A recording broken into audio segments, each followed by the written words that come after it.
Let me show you this cross in front of my church.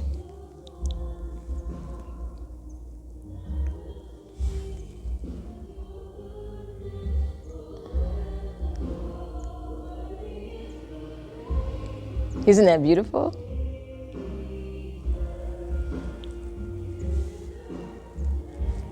Yeah. When you think about that. And then in the background, we're preparing, or not we, they're preparing for a concert tonight because it's Good Friday. And the song is Worthy Is Your Name, Jesus. You deserve the praise. Worthy is your name.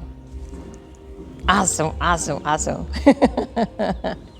Well, my name is LaDonna Slade and of Traction and Hills. And I also want to give a hello to my Pearl Patch people, which is my Bible study.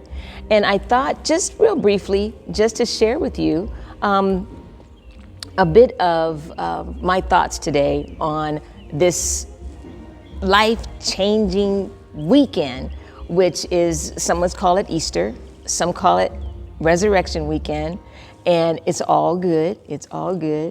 But I find that there are times that we can get so excited about all that's happening, especially, people of faith that love Jesus, that we can get so excited about the weekend, about all the activities and all of the wonderful music and the plays and things like that definitely go on during this holy time. And because it's a time for us to remember Jesus in a more just really elaborate way, and to celebrate him and to honor and to reflect, to know more of who he is, what he did for us, and then how is your life reflecting all that Christ did for you, especially as a believer, because you're saying Jesus is my Lord. So there should be some evidence in our lives. And that's why we, again, celebrate, why we pursue him as intensely as we do. But then I also found that even though we're in this intense pursuit of him, sometimes we don't know in the word where to find the events that led up to the resurrection of Jesus Christ. And so I thought I'd tell you where they are, okay? And then you can go in and read them yourself and just put yourself in God's lap during this weekend.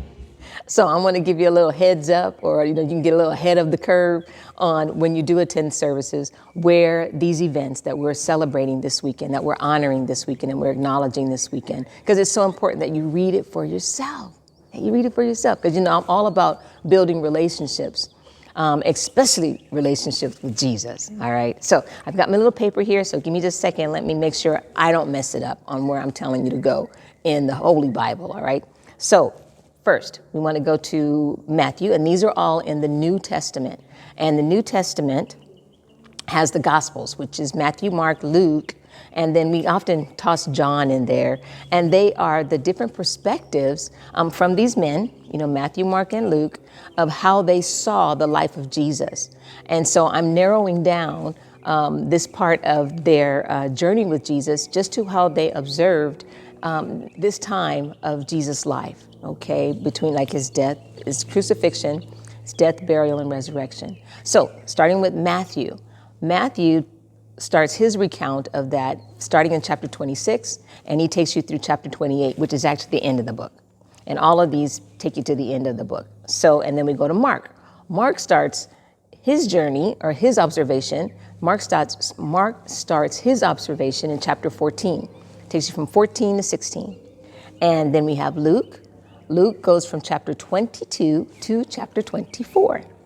And then finally, like I said, we throw John in there, but John does talk about his perspective on the death, burial, and resurrection of Jesus.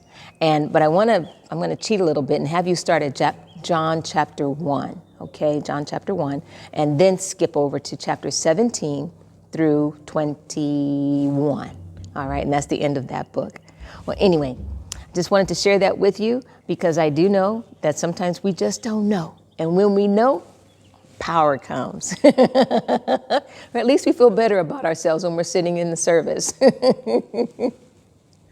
Well, God bless you. And then as you walk through this weekend, just continue to reflect on all that God provided for you through Jesus Christ.